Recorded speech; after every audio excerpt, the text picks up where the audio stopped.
Почнуваме со вестите, почитувани гледачи. 100 дена помина откако во Штип се промени локалната власт. Новата локална власт од страна на СДСМ најави многу проекти во својата изборна програма, меѓу кои се намалување на цената на водата, изградба на нова инфраструктура, гасификација, изградба на нова градинка во населбата Сењак, изградба на брана на реката Отиња. Значи, ова се дел од капиталните инвестиции кои предстојат во наредниот период. А на почетокот на овој дневник да слушнеме што сработи во изминативе 100 дена штипскиот градоначалник Благој Бочварски откако ја презеде градоначалничката функција. За разлика од останатите општини, Штип успеа да ја намали цената на водата за 5%, а за наредната година исто така ќе имаме намалување на цената на водата за 5%. Докажавме дека Штипското комунално предпријатие ИСАР може да ги скрати непотребните трошоци, да биде сервис на граѓаните, истакна на денешниот отчет градоначалникот на општина Штип Благој Бочварски.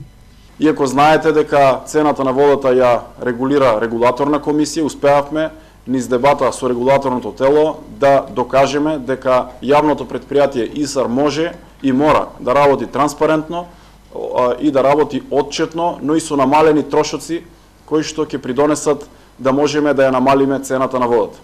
Бочварски забележа дека во изминатите 100 дена откако има преземено градоначалничката функција, успел да обезбеди 16 милиони денари за изградба на нова градинка во населбата Сењак.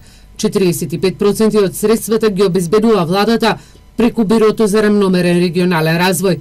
Останатите 55% од средствата за овој капитален проект ги обезбедува општина Штип. Бочварски вели дека по 30 години во Штип ќе се гради нова градинка, во која што ќе можат да се згрижат околу 200 дечиња. Тој најави дека за една година во Штип ќе биде ставена и првата цевка од секундарната гасификациона мрежа, со што по Струмица и Куманово Штип ќе биде следната општина во која ќе се реализира еден ваков капитален проект. Веќе во наредните денови ќе биде распишан оглас за јавна набавка за фирма која што ќе ги изработи сите потребни проекти, проектни задачи и решенија, со што верувам дека во текот до крајот на оваа година ќе успееме со максимално темпо да ги добиеме сите потребни проекти за гасификација на општина Штип. Штипскиот градоначалник истакна дека овој проект го очекува бизнис секторот, но институциите кои можат да заштитат и до 70% доколку се греат на струја или нафта. Новата локална власт излобира и да се добијат 10 милиони денари, со кои ќе се ревидира проектот за браната на река Отиња. А во текот на утрешниот ден, Бочварски ќе има и средба со надлежните институции кои ќе бидат вклучени во ревидирањето на документацијата. И веќе утре имам средба со професорите од Градежен факултет, со представници од Градежниот институт Македонија, со представници од Министерството за земјоделство, со представници на водостопанство, каде што ќе влеземе во фаза на реализација за изработка на сите проекти кои што ни се дополнително потребни. Проект имаме во изработен пред 10 на 12 години, но тој проект треба да се ревидира, да се доведе во фаза во која што ќе може да се издаде градежно одобрение. Штипскиот градоначалник Бочварски во својот денешен отчет забележа и дека реализирани се неколку инфраструктурни проекти, изградба на нови тротоарни површини, водоводни и канализациони мрежи, остварени се низа на средби со представници на министерствата, амбасадори, а во изминатите 100 дена има реализирано и над 700 поединечни средби со граѓаните. Во делот на спортот и инвестициите во образованието, најави дека очекува Штип да го добие првиот мал базен, кој ќе биде во рамките на училиштето Димитар Влахов, а ќе го користат сите ученици и студенти во градот. Во делот на културата, локалната власт ќе продолжи со организирање на манифестациите, Пастрамалијада и фестивалот Макфест, кој оваа година финансиски е поддржан од Министерството за култура.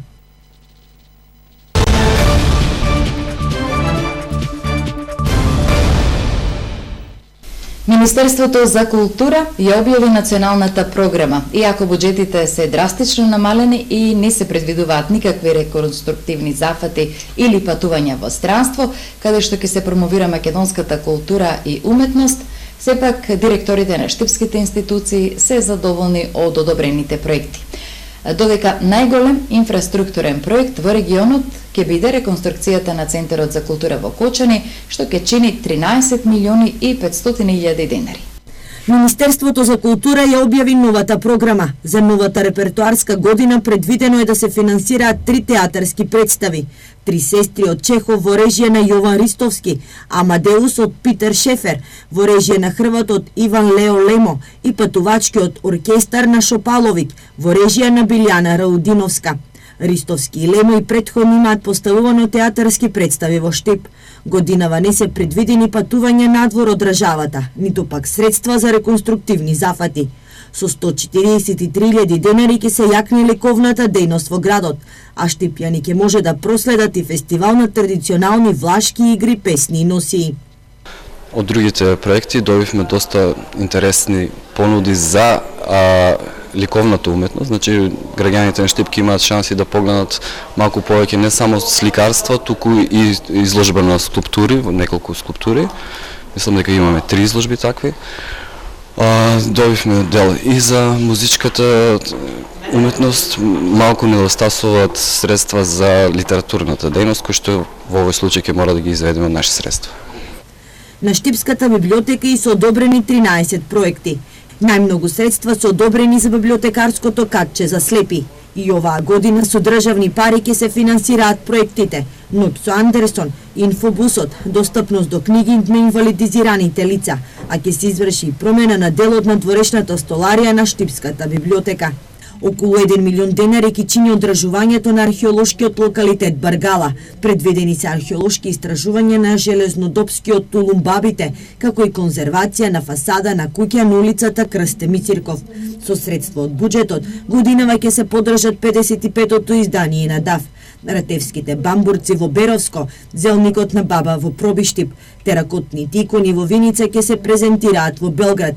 Фестивалот за деца Малиот принц, а штипските библиотекари ќе промовираат македонската култура во Задар. Најголем инфраструктурен проект во регионот ќе биде реконструкцијата на Центарот за култура во Кочани, што ќе чини 13 милиони и 500 илјади денари. Новини во здравството. Пациентите нема да се водат на име на матинчар лекар, туку на име на амбулантата каде што работи докторот. Ова се новините кои ги најави министерот за здравство Венко Филипче. Во план е пациентите да се префрлат од име на докторот на име на ординацијата, со што ќе се избегнат проблемите кои се јавуваат кога докторите преминуваат од една во друга ординација или пак одат во пензија. Оваа најава која е во план е на барање на матичните лекари од поодамна, со образложение дека на пациентите на овој начин ќе им се олесни пристап од доматичен лекар без разлика дали е тој на работа или неговата замена. Матичните лекари покрај ова бараат и лиценцата за работа да не се дава на име на еден лекар, туку на име на приватната здравствена установа во која што работи.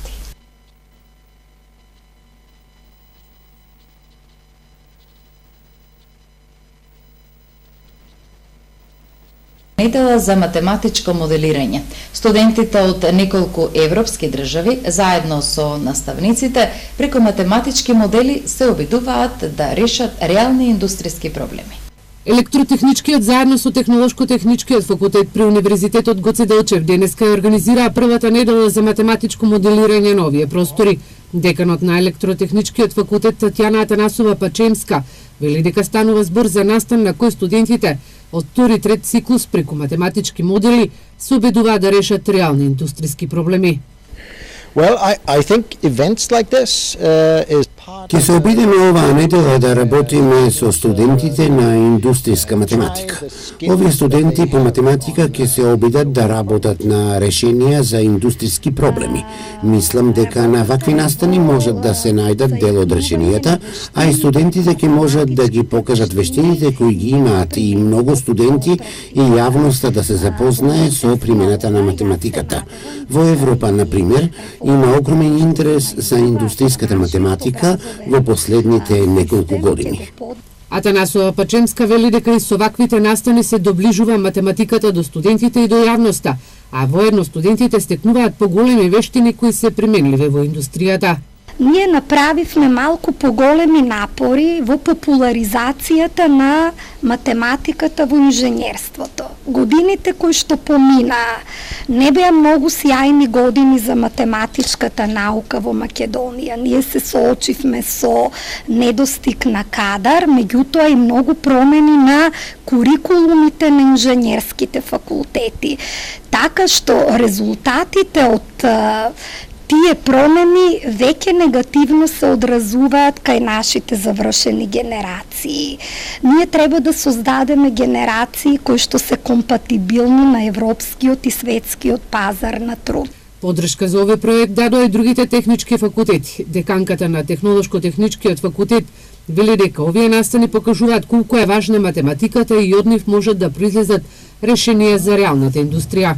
Особено ми е драго што проблемот што факултетот го предложи, каде што навистина се гледа имплементација на применета математика, привлече голем интерес од партиципантите и за овој проблем пријавени се партиципанти не само од Македонија, од нашите универзитети, имаме партиципант од Португалија, од Техничкиот институт од Лисабон, партиципант од Софискиот универзитет Свети Климент Охридски од Бугарија. Во рамките на неделата на моделирање се вклучи и професори од Универзитетот Кирил и Методи од Скопје. Настанот се одржува цела недела и на него се присутни студенти од повеќе европски држави, кои ќе се обидат да најдат математички решенија за реални индустријски проблеми. Повторно одрони од карпи го затрупаа патот Кочани Македонска Каменица. Токму затоа, по целосното блокирање на патот Кочани Делчево, преку Истибања, градоначалникот на Виница Димитров најави целосна реконструкција на патниот правец Виница-Делчево преку селото Бигла. Од вчера патот Виница-Делчево преку селото Истибања е во целосен прекин. Од денес градежното предпријатие Гранит презема активности со минирање на дел од карпите кои се надвиснати и кои се потенцијална опасност веќе подолг временски период. Градоначалникот на Виница Ивица Димитров, согледувајќи конкретната ситуација на терен, веќе е во преговори со јавното предпријатие за државни патишта за целосна реконструкција на алтернативниот регионален пат преку Биглата. Вчера бевме на лице место, ја видовме фактичката состојба, имаше одрони од карпи, тоа са некаде околу 10 метри, меѓутоа околу тие одрони и другите карпи беа напукнати. На лице место разговарав со Гранит, се договоривме денес овие карпи кои што се напукнати да бидат минирани од нивна страна, така да во следните 3-4 дена овој патен правец ќе биде затворен. Алтернатива за граѓаните на Виница и на Делчево и на Македонска Каменица е патниот правец од Петланска река до селото Бигла Делчево. Овој патен правец некаде околу километар и 900 метри од двете страни на општина Виница и Делчево е проширен. Меѓутоа, ние заедно со градоначалникот на општина Делчево аплициравме за целосно проширување на овој патен правец. Пред известно време договоривме со јавното предпријатие за државни патишта да овој пат го прошириме во целост, тоа е некаде околу 14 км, од кои 8,5 км е на територија на општина Виница. Останатиот дел е на територија на општина Делчево. Според најавите, реконструкцијата на овој патен правец со проширување од сегашните 3 на 5 метри и комплетно асфалтирање се очекува да започне во март. Општина Берово ќе доделува еднократна парична помош во износ од 3000 денари на секој новородено дете во општината во 2018 година. За користење на оваа услуга од страна на родителите потребно е да достават соодветни документи до општина Берово, како што е барање за добивање еднократна парична помош за новороденото дете, фотокопија од лична карта на подносителот, фотокопија од трансакцијска сметка на подносителот, фотокопија од извод од матичната книга на родените за детето, но и потврда издадена од надлежен орган дека немаат пријавено привремено престојувалиште надвор од територијата на општина Берово.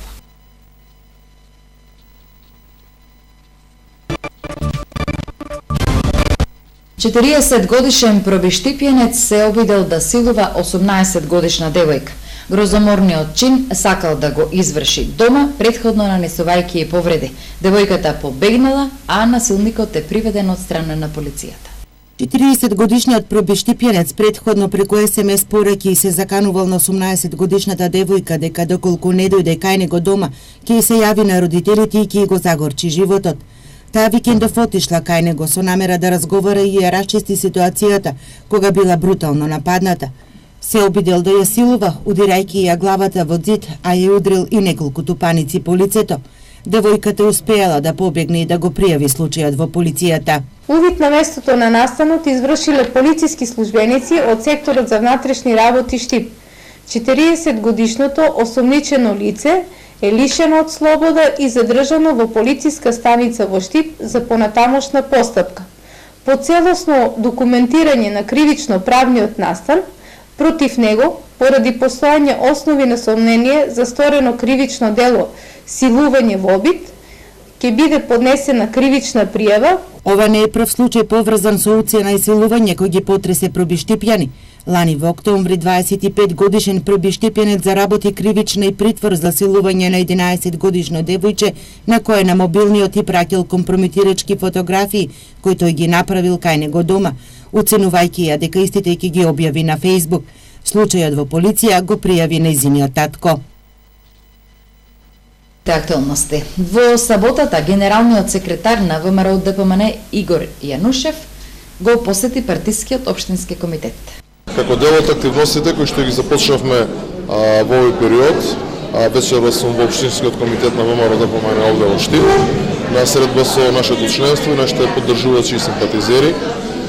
Веќе остварив посета на неколку комитети и во периодот кој следи, значи ќе се посетат буквално секој комитет, нема да запреме тука, ќе продолжиме со теренската работа, ќе продолжиме значи со реорганизацијата на нашите комитети и се надеваме дека што побрзо ќе имаме прилика да покажеме силата и моќта на ВМРО да помане на следните избори.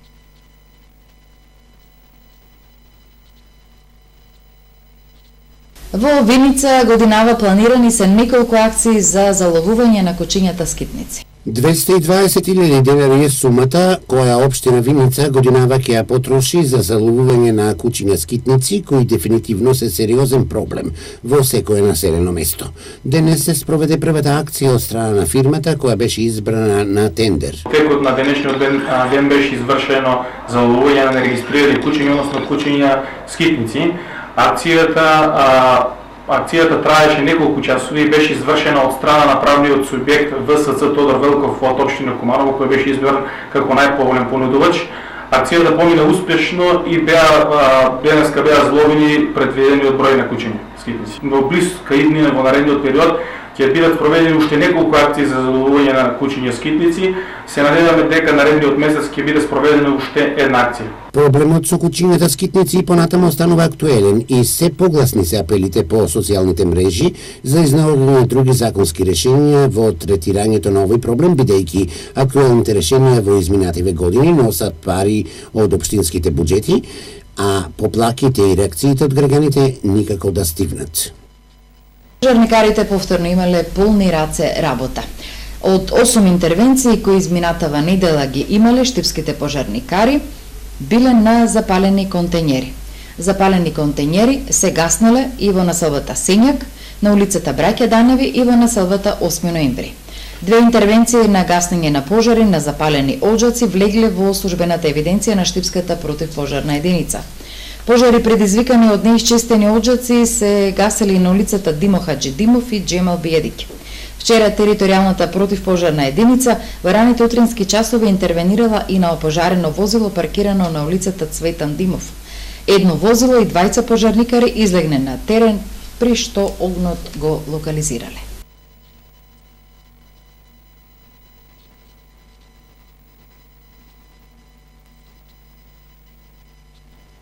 Боксерите на Гладијаторот Штип оставија одличен впечаток и освоија 2 бронзови медали на Европскиот куп Карловец Open 2018, што се одржа во Република Хрватска. Неизмерно беше радоста на тренерот на кикбокс клубот Гладијатор Шено Ласанов, соопштувајќи на новата вест за успехот на штипските кикбоксери. На традиционалниот и моште силен Европски куп Карловац Open 2018 во Република Хрватска настапија двајца штипски надпреварувачи и двајцата се враќаат со бронзени медали. Никола Наца во дисциплината кик лајт во категорија плюс 69 килограми, а во конкуренција на кадети во првиот меч забележал победа против надпреваровач од Босна и Херцеговина. Во вториот меч тој загубил од кикбоксер од Словенија и го освоил брзениот медал. Славче Арсов во конкуренција на јуниори во дисциплината кик лајт настапи во категорија минус 79 килограми. Во првиот меч забележал победа против надпреваровач од домаќин од Хрватска, а во вториот меч загубил од кикбоксер на Унгарија, пошто и тој освоил бронза медал. Со овие две освоени трети места, борците на Гладиатор ја продолжуваат жетвата на медали од големите надпреварувања и уште на стартот на новата сезона ја најавуваат својата кандидатура за спортски личности на годината. Фудбалерите на Китго Пехчево го зема скалпот на уште еден второлигаш на подготовките во Дојран, поразен и тимот на Евромилк од Скопје. Тимот на Китго Пехчево, кој се наоѓа на подготовки во спортски комплекс Стато во Дојран, ја одигра третата и последна контролна средба и тоа со екипата на Евромилк од Скопје. Ова беше трет второлигаш противник на Китго, кој не само што не успеа да оствари поволен резултат, туку беше убедливо поразен. Надпреварот Китго Евромилк заврши со резултат 3:1, а стрелци на головите за Китго беа Мартин Стојанов, Никола Тонев и Мартин Димовски. Со ова заврши циклусот на контролни средби во Дојран, пошто фудбалската експедиција на Китго во текот на утрешниот ден ќе се врати во Штип. До стартот на пролетниот дел во третата фудбалска лига група Исток, која ќе се случи на 4 март, екипата на Китго ќе одигра уште две пријателски средби. Најнапред на 17 февруари за противник ја има екипата на Македонија Ѓорче Петров, а на 21 овој месец Китго ќе се сретне со тимот на Осогова од Коцени, но се уште не е договорено каде ќе се одиграат овие две средби.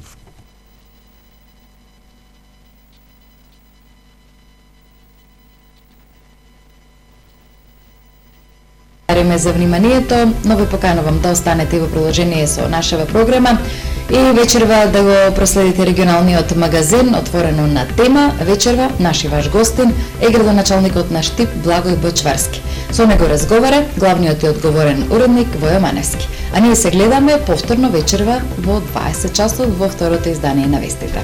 Довидување.